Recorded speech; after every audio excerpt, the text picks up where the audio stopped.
Ya. Jadi Bapak Bambang, jadi memang persoalan alam ini menjadi sangat-sangat serius.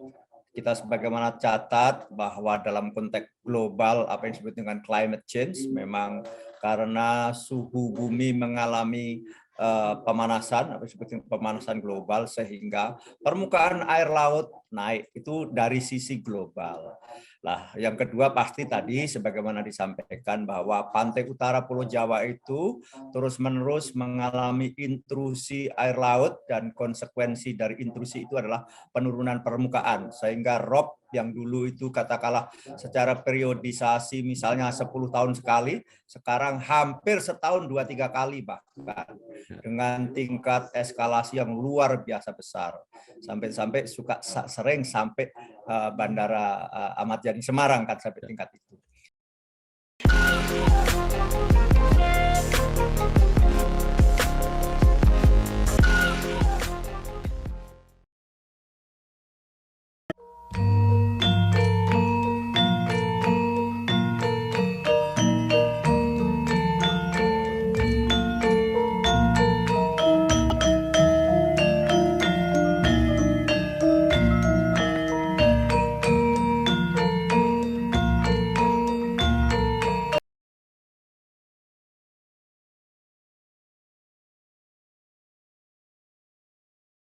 Assalamualaikum warahmatullahi wabarakatuh.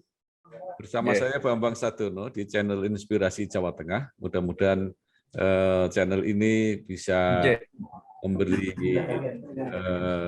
inspirasi, motivasi, edukasi, informasi, syukur bisa membantu mencari solusi. Kami sedang membuat beberapa wawancara video untuk Mangayu Bagio Hari Jadi Jawa Tengah yang ke-71. Saya mewawancarai banyak tokoh dan saat ini saya sudah bersama dengan Bapak Sugeng Suparwoto, Ketua Komisi 7 DPR RI. Apa kabar Pak Sugeng? Syukur alhamdulillah sehat walafiat Pak Bambang. Iya.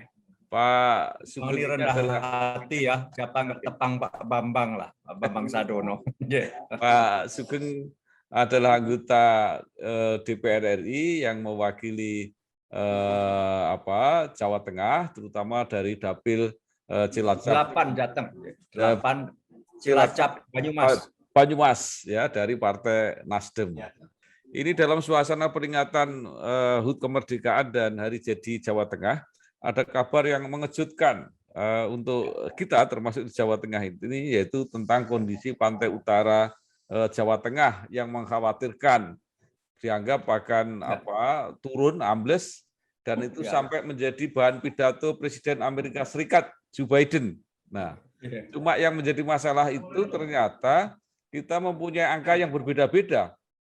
Ada yang hanya beberapa senti tiap tahun, tapi ada juga yang sangat mengkhawatirkan, itu antara 10 sampai 20 senti per tahun. Nah, pertanyaan saya, mungkin Pak Sugeng mendapat informasi, ada nggak riset-riset yang di Indonesia sendiri yang cukup valid gitu? Ya, jadi terima kasih Pak Bambang Sadono dan Assalamualaikum warahmatullahi wabarakatuh. Bagi pemirsa podcast atau apa istilahnya ya, dari Pak Bambang kelola dan insya Allah Jawa Tengah. Ya. Dan ini sekaligus Mangayu Bagio ulang tahun Provinsi Jawa Tengah dan masih dalam rangka Hari Kemerdekaan Republik Indonesia ke-76. Ya. Jadi Bapak Bambang, jadi memang persoalan alam ini menjadi sangat-sangat serius. Kita sebagaimana catat bahwa dalam konteks global apa yang disebut dengan climate change memang karena suhu bumi mengalami pemanasan, apa yang disebut dengan pemanasan global sehingga permukaan air laut naik itu dari sisi global.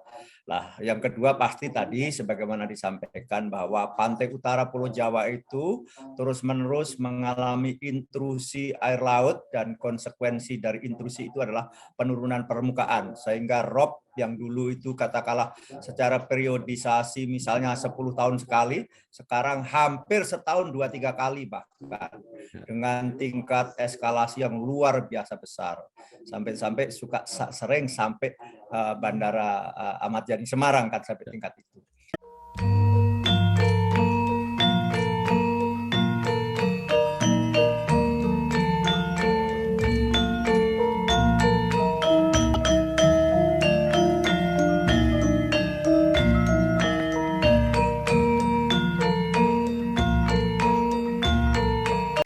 Nah, dalam skala global sebagaimana tadi, memang suhu bumi itu naik. Untuk itu kita cegah jangan sampai naik lebih dari 1,5 derajat sampai tahun 2050. Itu yang apa disebutkan dengan zero emission. Dan kebetulan berkaitan erat dengan Komisi 7 yang alhamdulillah saya diamanahi menjadi pimpinan. Dan itu kenapa? Karena dengan naiknya suhu itu dikarenakan ada emisi atau lepasan dari karbon dioksida atau CO2 dan juga gas metan dan gas-gas lain yang intinya adalah merobek lapisan ozon, yang di mana lapisan ozon itu selama ini menjadi pelindung dari ultraviolet matahari dengan skala panjang gelombang tertentu, lantas menembus ke bumi. Nah, itulah problemnya. Sehingga di daerah-daerah tertentu, ini ada analisa global dulu, data-data global itu dulu, nanti lantas menyangkut termasuk lantas Pulau Jawa ini bagaimana, khususnya Jawa Tengah bagian utara. Nah, secara global itu Pak, maka kita di Indonesia telah menandatangani Paris Agreement, kan begitu. Paris Agreement dan sudah diratifikasi menjadi Undang-Undang Nomor 16 tahun 2016 yang intinya adalah dalam rangka mempertahankan agar bumi tidak naik suhunya sampai lebih dari 1,5 derajat di tahun 2050, apa yang disebut dengan zero emission di tahun 2050, maka kita cegah dengan apa? Dengan mengendalikan lepasan karbon dioksida. Yakni kita sampai mengendalikan angka sampai 29% di tahun 2030. Itu atas prakarsa sendiri dengan kerjasama internasional sampai 41%. Nah, itu sampai dihitung besarannya lepasan karbon dioksida. Sampai tahun 2030 yang 29% itu kurang lebih 840 juta ton karbon dioksida. Dan nanti ada ekuivalennya, berapa itu dilepas oleh batu bara, berapa dilepas oleh bensin, berapa dan seterusnya sampai juga persoalan hutan misalnya. Nah, inilah yang kita terus-menerus harus menjaga alam ini dari konsekuensi logis dari apa yang kita lakukan, yakni seperti tadi, CO2 dilepas di udara secara berlebihan. Memang di sektor energi itu 34%-nya. Di sisi lain ada kurang lebih 35% adalah hutan sektor. Ada juga pertanian, bahkan ada peternakan. Nah, inilah yang dibicarakan. Nah, di sisi lain Pulau Jawa ini, nah sekarang gitu karena kita mohon maaf, saya kira Pak Bambang Sadono tahu bahwa daerah Kebumen itu ada satu daerah namanya saya lupa yang menjadi pusat studi geologi bahkan. Di situ sebetulnya merupakan tanda bahwa Pulau Jawa itu dulu memang merupakan dasar laut yang naik begitu. Yang tertinggi, daratan tertinggi waktu itu adalah adalah di daerah Kebumen itu, yang sekarang menjadi pusat studi geologi di Indonesia. Dan itu di situ ditemukan bahwa sekian ribu tahun lalu, sekian juta tahun yang lalu itu adalah dasar laut. Itulah konsekuensi logisnya, termasuk pantai-pantai kita ini pada dasarnya ya dulu memang laut. Kan begitu. Lantas karena telah mengalami pergerakan lempeng dan sebagainya, sebagaimana teori-teori geologi, maka jadilah permukaan. Hanya saja lantas, itu kan mengandaikan adanya keberimbangan. Selama ini daerah pantai utara misalnya, karena memang disitulah pusat kegiatan ekonomi industri kita. Bahkan apa yang kita sebut dengan pantura-pantura dan pantura itu memang sejak zaman penjajahan, bahkan Pulau Jawa itu, Laut Jawa, lantas konsekuensinya juga pelabuhan-pelabuhan itu ada di daerah utara, maka kegiatan ekonomi besar, kegiatan kemasyarakatan itu memang banyak tertumpah di Jawa bagian utara. Dengan konsekuensi apa? Konsekuensi intrusi air laut semakin tinggi. Kenapa? Karena di situ pasti ada menyedot air artais dan sebagainya. Di sisi lain memang karakter tanahnya juga itu adalah karakter dulu adalah merupakan dasar laut pada dasarnya. Nah, menyimak dengan itu, saya sebetulnya sudah hampir 6 tahun yang lalu, 7 tahun yang lalu ketika saya khususnya menjadi staf khusus Menteri Agraria Tata Ruang, sudah sering mengingatkan dalam seminar-seminar tertentu bahwa Pulau Jawa secara sosiologi utamanya dan juga secara geologi Jawa bagian utara, khususnya Jawa Tengah itu memang akan terancam. Secara sosiologi apa artinya? Bahwa daerah yang terus-menerus dimuati industrialisasi, lewat lalu lalang kendaraan, itu juga terjadi polusi sosial dan polusi lingkungan. Itu apa disebut dengan daerah yang sudah lelah, apa disebut dengan fatigue, social fatigue.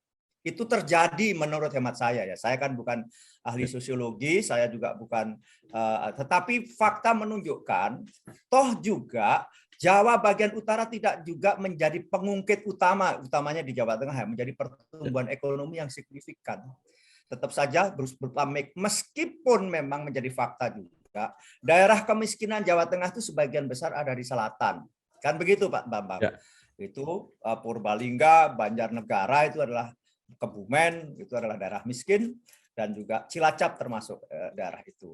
Ini semata-mata pendekatan itu lebih kepada pendekatan tadi merefer atau melanjutkan zaman penjajahan dulu kan begitu, bahwa memang pantai utara atau Laut Jawa itulah yang menjadi lalu lintas perkapalan dan sebagainya.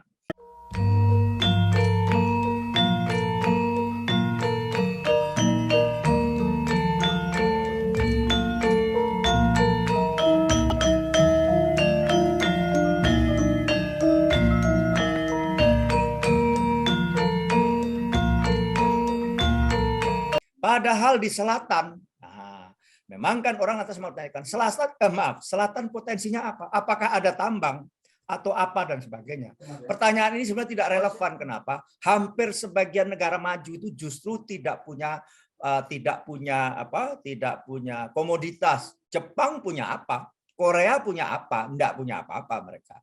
Nah, tetapi apa yang ada adalah mengembangkan infrastruktur fisik maupun infrastruktur sosial budaya, misalnya juga dalam hal ini adalah konsep-konsep ekonomi itu adalah bagian dari infrastruktur sosial budaya. Nah, Jepang misalnya dengan sikap-sikap Bushido, dengan sikap-sikap restorasinya Meiji waktu itu yang terus diturunkan dalam konsep-konsep pendekatan manajemen keperusahaannya, maka menghasilkan sebuah tata kelola perusahaan yang khas Jepang. Kalau kita lihat Jepang itu apa? Seluruh CEO-nya atau direkturnya pasti orang-orang tua semuanya begitu. Kalau kita kan seolah harus muda, tidak. Karena apa? Ada semacam struktur, ya kalau mohon maaf ya, kalau kita Jawa Tengah ada unggah-ungguh gitu loh. Tetapi tetap mereka ada budaya Bushido Harakiri. Kalau memang dia tidak perform dengan senang hati, mundur dan sebagainya. Dia ada budaya malu, kalau gagal maka ya mundur gitu. Jadi ada kultur itu. Tetap dihormati setingginya. Bahkan saya kira Jepang jauh lebih membungkuk kepada senior, jauh lebih membungkuk kepada orang tua. Kan begitu kalau kita lihat. Nah, itu kalau kita kan sekedar ngapu rancang, ya menunjukkan bahwa tata krama kita itu memang penting. Tapi Jepang lihat saja. Tapi apakah itu menjadi rendah diri atau rendah budaya? Enggak juga gitu loh. Karena justru itulah kekhasan. Nah, kembali kepada apa yang terjadi di Jawa Tengah. Dalam konteks 71 tahun Jawa Tengah, menurut hemat saya sudah harus dirumuskan menjadi sebuah kebijakan Jawa Tengah adalah bahwa pengembangan sosial ekonomi Jawa Tengah tidak lagi bertumpu di pantura, dan pantura. Ingat, ya lagi-lagi ya, saya bukan seorang sosiolog, saya juga bukan seorang budayawan. Kiblat orang Jawa itu, kiblat kultural orang Jawa itu bukan utara, tetapi kidul dengan penuh simbol-simbol ya. Ada Roro Kidul, ada Segoro Sisih Kidul. Kan begitu, Ratu Kidul. Bahkan keindahan versi kultural Jawa itu adalah bukan di Kuta Bali, bukan, tetapi adalah Segoro Sisih Kidul. Tengrang Gunung Alune Ler Gumo Mrengga Kisih Tumempo ing Parang Juri Ambyar Swara Pating Jlegur Dahat Asrien Tinonton. Coba itu. Keindahan kultural Jawa itu ada di Kidul. Maka menjadi sangat tidak pas secara kultural dan secara kosmologi nggak pas kalau Jawa yang dikembangkan pantura-pantura terus. Gitu loh, utara-utara terus. secara lingkungan, secara sosial tadi juga sudah fatik, sudah capek Pantura itu sejak zaman Portugis, bahkan lalu lalang itu dan sebagainya bertumpu di sementara selatan, padahal selatan potensi infrastrukturnya luar biasa. Cilacap adalah pelabuhan alam terbaik di Indonesia. Pelabuhan laut ya, Cilacap. Bayangkan, Cilacap itu tingkat kedalaman lautnya itu udah lebih dari 70 feet, dan itu syarat bagi tanker-tanker besar bisa merapat. Maka di situ dibangun refinery atau dibangun kilang. Kilang adalah membutuhkan laut dalam yang tidak juga terlalu jauh dari pantai, tebing pantai. Bayangkan itu. Jadi bagus sekali, dan laut selatan itu adalah termasuk laut dalam. Jadi bayangkan pelabuhan Cilacap, betapa bagusnya itu pelabuhan alam di mana ada Pulau Nusa Kambangan, kan begitu. Di situ itu kapal yang lalu lintas itu kayak dibikin kanal gitu loh, kayak disodat gitu istilahnya, yang bisa dilalui kapal besar. Bayangkan itu dengan kedalaman tertentu. Nah, sekaligus dalam konteks kultural kan di situ juga Pulau Nusa Kambangan ada kembang Wijaya Kusumo kan gitu loh.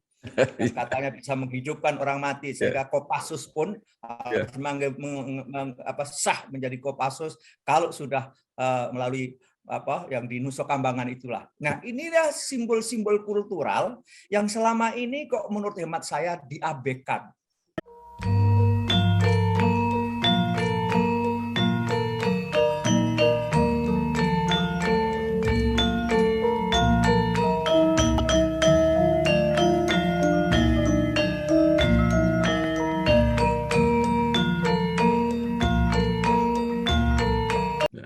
Jawa Kidul itu atau Jawa Tengah bagian selatan itu daerah-daerah tertentu menjadi berbukit-bukit, Kebumen menjelang Purwokerto, lihat menjelang Banyumas. Tetapi sisi Kebumen ke timur itulah landai. Disitulah ada Kebumen, ada Purworejo, ada Congot, Ketawang, ada Congot, lantas. Nah, secara infrastruktural sekarang sudah dibangun bandara internasional di Kulon Progo. Siapa yang menikmati trickle down effect dari kemanfaatan bandara itu? Saya yakin, seyakin-yakinnya kalau kita mampu mengelola secara baik, justru Jawa Tengah, yakni utamanya Purworejo atau Kebumen. Karena apa? Jauh lebih dekat dengan Purworejo atau Kebumen, kan perbatasan justru. Dan tadi dekat bandara itu sudah mulai landai, jarak kurang lebih 30, 40, 50 km baru mulai terjal-terjal. Dan ini bagus dalam istilah topografi, dalam konteks topografi perencanaan kota. Maka menurut hemat saya, sekali lagi Pak Bambang, matur nuwun sangat saya diberi kesempatan babar ide, apa meneh istilahnya kan gitu. Babar ide dalam konteks 71 tahun Jawa Tengah, dan dalam konteks masih dalam bingkai rasa syukur kita 76 tahun kemerdekaan. Maka mulailah membangun Jawa Tengah bagian selatan yang oleh Sultan sudah dimulai dengan bangun bandara di Jogja. Kenapa? Jogja sudah fatik juga. Jogja itu sudah jenuh. Apalagi mohon maaf dengan sekali lagi sopan santun dalam terhadap Sultan, dengan kebijakan-kebijakan Sultan yang misalnya apa? Tidak membolehkan adanya tol misalnya. Itu kan relatif agak mengerem pengembangan secara fisik. Yang bisa menikmati adalah Purworejo Kebumen. Bayangkan kalau Purworejo Kebumen lantas dibangun infrastruktur penopang dari Bandara Internasional Jogja, wilayah selatan. Di Purworejo bagian selatan makanya misalnya harus dibangun namanya kawasan industri atau kawasan ekonomi khusus. Di situ dibangun pabrik-pabrik manufaktur dan pabrik-pabrik pengolahan hasil bumi dan juga pabrik-pabrik pengolahan ikan misalnya. Nah, itu. Infrastruktur lanjutnya adalah dibangun di Cilacap. Nah, karena kebetulan saya kan Dapil 8 Banyumas Cilacap. Cilacap Banyumas itu loro karo jangkep istilahnya. Infrastrukturnya ada di Cilacap, pelabuhan ada, di situ rel kereta api sudah tersedia, bahkan sudah masuk di pelabuhan bisa, dan juga ada Tunggul Wulung kalau itu bandaranya. Kan begitu.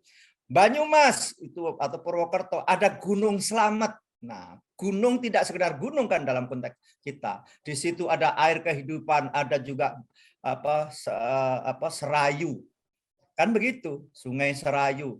Dan itulah yang menjadi hidup dan kehidupan dari Gunung Slamet itu. Di Gunung Slamet juga ada potensi selain di Dieng ada juga panas bumi. Di Gunung Slamet juga ada potensi panas bumi yang sedang dieksplorasi. Kurang lebih potensinya konon kurang lebih 200 mega. Lumayan itu 200 mega itu listrik bisa untuk menghidupi Kabupaten Cilacap Banyumas hampir gitu, setengahnya setidaknya. Nah, inilah yang potensi-potensi disambungkan.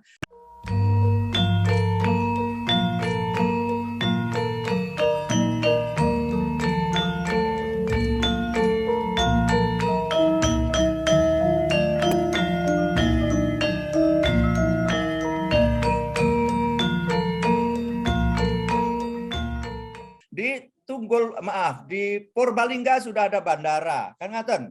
Jadi bandara ada, di Jogja ada, seluruh infrastruktur memenuhi, tinggal apa?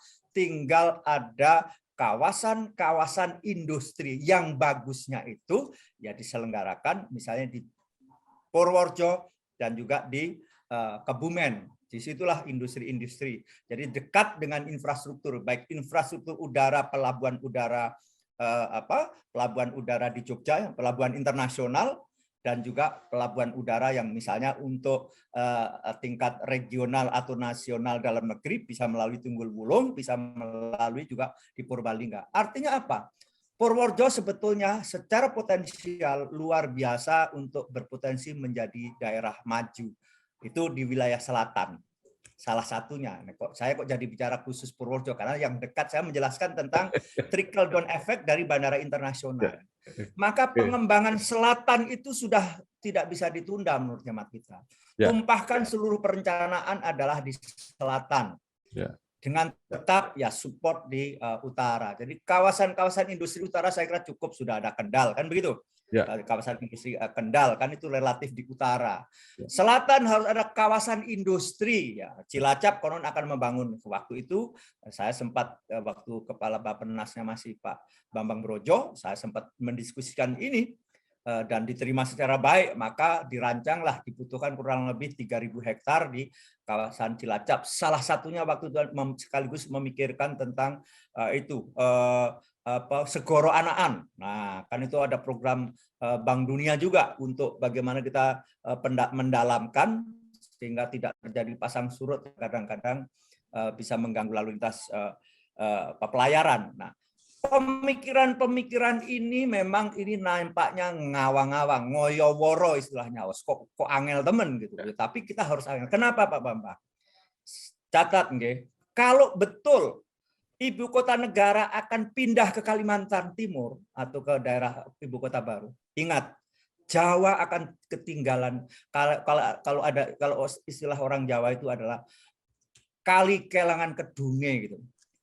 Pasar kelangan kumandange. Bayangkan itu tinggal akan sisa-sisa adalah sisa problem. Kenapa? Karena 60% penduduk Indonesia tinggal di Jawa, sementara sumber dayanya terbatas. Sekarang kan karena ada proses-proses ekonomi yang kalau nanti sumber-sumber ekonomi juga ikut bergerak berpindah, yang tinggal adalah residu-residunya nih. Maka Pulau Jawa harus menemukan titik pertumbuhan baru, baik pertumbuhan kultural maupun pertumbuhan ekonomi, yakni Jawa bagian selatan, khususnya Jawa Tengah itu, yang sudah ada infrastruktur bagus. Jadi itulah pikiran-pikiran yang bermula begini. Ini mungkin saya sih sekedar gotak gadek gatuk kalau orang Jawa bilang, menghubung-hubungkan fenomena-fenomena yang ada dihadapkan pada fenomena aktual hari ini. Memang menjadi betul climate change itu, dan itu sudah menjadi keniscayaan yang pasti akan terjadi kalau kita tidak, terutama yang terintrusi langsung itu yang akan kena. Dan diperkirakan akan sekian pulau nanti tenggelam, dan juga daerah pantai akan istilahnya akan masuk sekian kilometer wilayah pantai. Karena apa? Karena kutub akan mencair. Nah, inilah yang kita upayakan supaya jangan tidak terjadi. Sehingga Indonesia waktu itu Pak Jokowi datang ke Paris, menandatangani Paris Agreement itu tahun 2015, dan kita secara resmi di tahun 2016, lantas kita ratifikasi di DPR menjadi Undang-Undang Nomor 16 tahun 2016 untuk mencegah agar bumi tidak panas lebih dari 1,5 derajat Celcius di tahun 2050.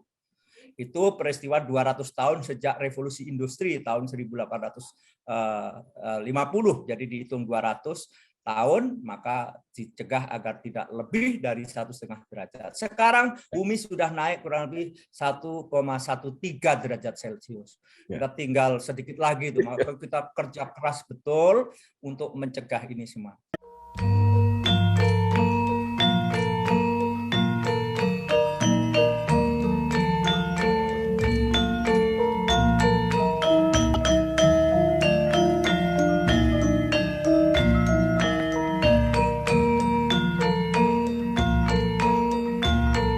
Saya kira gagasannya tadi sudah cukup bagus.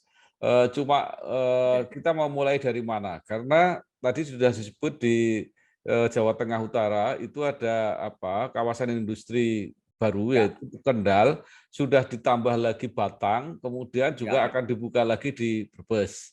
Nah, Pak Sugeng menawarkan titik-titik baru dengan berbagai argumentasi ke selatan. Cuma persoalannya ini siapa yang harus mulai? Apakah harus ada usulan dari Jawa Tengah atau itu kebijakan nasional seperti tadi yang dirancang oleh Bappenas atau kabupaten kota itu? Nah, ini kalau menurut Pak Sugeng dari mana kita akan mulai? Menurut hemat kita harus melibatkan seluruh pemangku kepentingan biar tidak menjadi kebijakan yang sepihak. Pertama langkah dilakukan mungkin diadakan seminar besar-besaran, Mas Bambang, Pak Bambang, yang melibatkan seluruh ahli sosiologi, ahli budaya, ahli antropologi, ahli ekonomi, ekonomi kawasan, ekonomi macam-macam, mungkin 3-4 hari bahkan, membahas tentang Jawa Tengah. Redefinisi tentang Jawa Tengah itu apa sih? Nah, gitu. Dalam perspektif ke depan lantas mau bagaimana? Kita ceritakan hari ini kondisinya apa.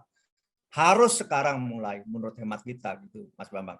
Inilah sumbangsih kita yang kita ya Allah kita semuanya bersyukur diberi kesehatan dan kita adalah lahir di Jawa Tengah. Nah, ini bukan etnosentrisme ya, tetapi bentuk bahwa kita adalah juga kalau orang Jawa bilang kan kita ngerungkepi kan gitu, ngerungkepi apa yang memang pernah menjadi tumpah darah kita, maka dengan memberikan sesuatu yang terbaik. Saya kira itu diawali dengan seminar, diskusi dan dibuka besar-besaran. Memang rancang bangunnya adalah pertama harus ditetapkan namanya RUTR, Rencana Umum Tata Ruang. Ya, kan begitu. Dan itu kan bisa ditetapkan oleh DPRD. Itu 5 tahun sekali bisa dirubah kan gitu.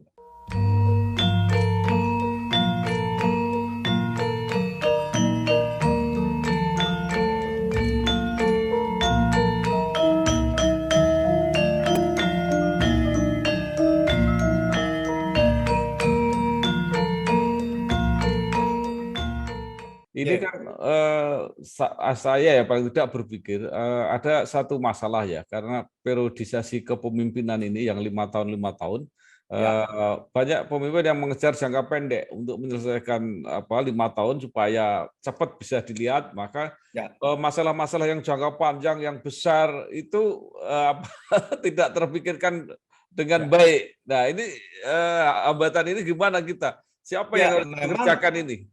Memang bisa itu ditempuh dengan apa yang pernah dilakukan di Batam misalnya kan, menjadi disusun dari memang itu lantas pusat.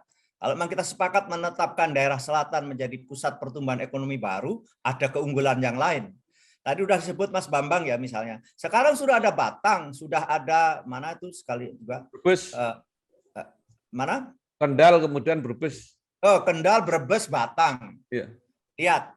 Mereka semuanya masih mengandalkan belum ada rancang bangun yang sifatnya komprehensif. Ingat, tahun 2030 diawali dengan Eropa akan keluar namanya RE100 Certificate, Renewable Energy Certificate. Kalau tidak disiapkan infrastrukturnya untuk renewable energy, dipastikan barang-barang yang diproduksi di kawasan-kawasan industri tadi hanya mungkin diserap di dalam negeri, tidak laku ekspor karena akan terus-menerus, dan kalau toh bisa diekspor dia akan dipajaki karena tidak diproduksi dari renewable energy. Selatan punya keunggulan. Salah satu angin, kincir angin, tetapi di offshore ya, di pantai-pantai itu tinggi Laut Selatan. Jadi kalau kita ada kincir angin, tenaga angin dan juga tenaga surya di selatan, itu luar biasa tingginya untuk bisa menyiapkan energinya. Dan ini merupakan keunggulan sendiri. Karena apa? Karena angin dari selatan. Gitu loh. Dan itu sifatnya konstan, tidak angin-anginan istilahnya. Anginnya tidak angin-anginan. Ya, angin selatan itu tidak angin-anginan, selalu kencang, selalu mampu menggerakkan pembangkit listrik tenaga bayu kalau kita istilahnya kan. PLTB, tenaga bayu, tenaga angin itu. Sekarang dunia ke sana. Nanti termasuk adalah tidak akan laku barang itu kalau tidak diproduksi oleh energi baru terbarukan. Energi baru terbarukan di Indonesia itu potensinya luar biasa, sampai kurang lebih kalau secara listrik itu 420 giga atau 420.000 megawatt. Sementara listrik kita sekarang se-Indonesia itu baru 63.000 megawatt. Baru 63 giga.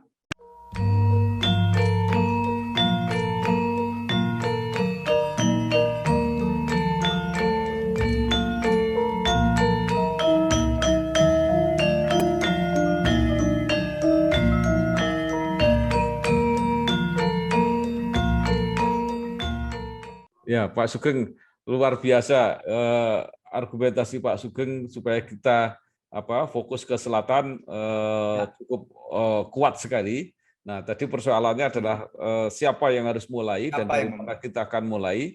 Tadi diusulkan seminar yang besar-besaran, perencanaan jangka panjang, langsung ada peran dari pemerintah pusat, ya. Jadi ini saya kira beberapa hal yang menarik. Bisa dibentuk badan pengelola misalnya, Mas Bapak. Kalau kita mau serius. Gitu.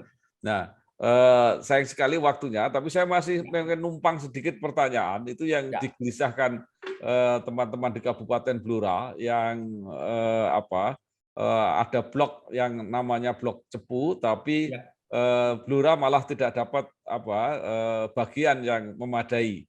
Nah, mereka sedang mencoba melobi di Kementerian SDM supaya mereka bisa diperlakukan ya tidak sama, tapi jangan jauh-jauh dari Bojonegoro. Lah, menurut Pak Sugeng gimana sarannya? Ya, jadi betul Pak Arief, Bupati Blora telah berkirim juga ke Komisi 7 mau diskusi dengan kita. Jadi begini, kebetulan saya secara historis, bahkan saya ngawai kalau orang Jawa bilang, saya terlibat banyak di Blok Cepu. Karena apa? Karena perusahaan yang saya pimpin namanya PT Surya Energi Raya adalah pemegang participating interest Blok Cepu miliknya pemerintah daerah Bojonegoro. Jadi begini, memang dalam migas itu yang ada pendapatan dari migas itu adalah dana bagi hasil atau DPH, yang itu adalah sudah dirumuskan adalah kalau nggak salah 664. 6 adalah untuk kabupaten setempat, persen maksudnya. 6 untuk kabupaten sekeliling dan 4 untuk provinsi atau apa. Saya agak lupa nih, mohon maaf. Tapi ada skema itu.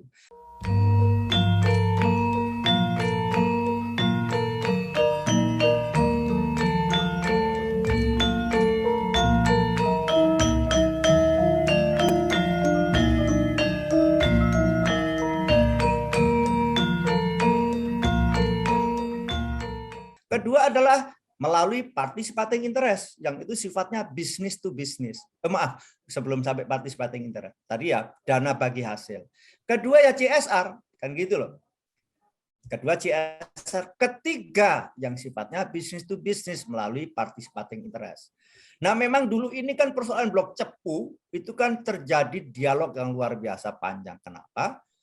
Kok namanya Blok Cepu? Padahal wilayah eksplorasi dan wilayah eksploitasinya ada di Banyuurip, kan gitu, di Bojonegoro, tidak Cepu. Tapi ternyata wilayah eksplorasinya memang sampai tingkat Cepu. Di Cepu itu betul ada bagian dari Blok Cepu itu yang ada, kalau nggak salah di Kepodang atau apa, saya kok lupa namanya ya. itu ada sekian barrel saja potensinya. Karena dianggap tidak ekonomis kalau digabungkan dengan wilayah kelola yang di Banyu Urip, maka ini dipisahkan, bahkan dikasihkan ke Pertamina kalau tidak salah.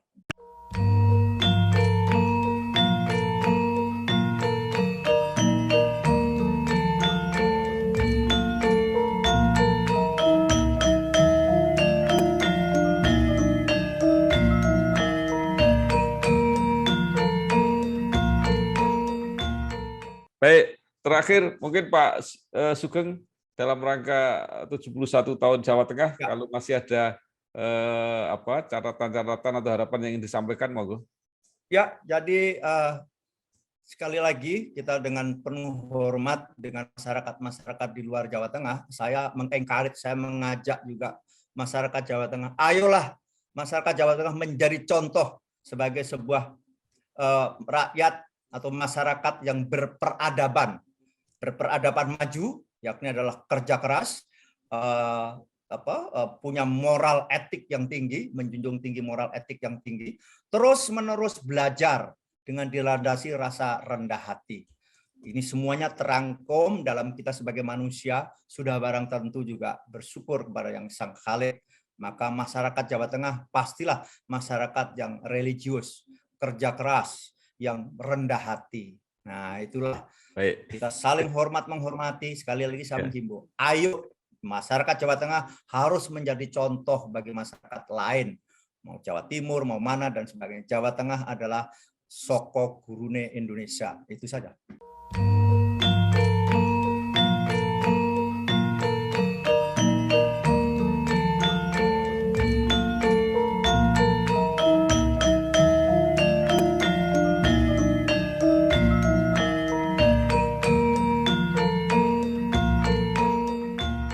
Terima kasih sekali Bapak Sugeng Suparwoto, Ketua Komisi 7 DPR RI, yang dapilnya ke Cilacap Banyumas dari Partai Nasdem, yang sudah menggelar gagasan yang sangat besar, sangat makro. Mudah-mudahan bisa terwujud dengan dukungan kita semua, termasuk pemerintah provinsi, pemerintah pusat, dan seluruh masyarakat Jawa Tengah.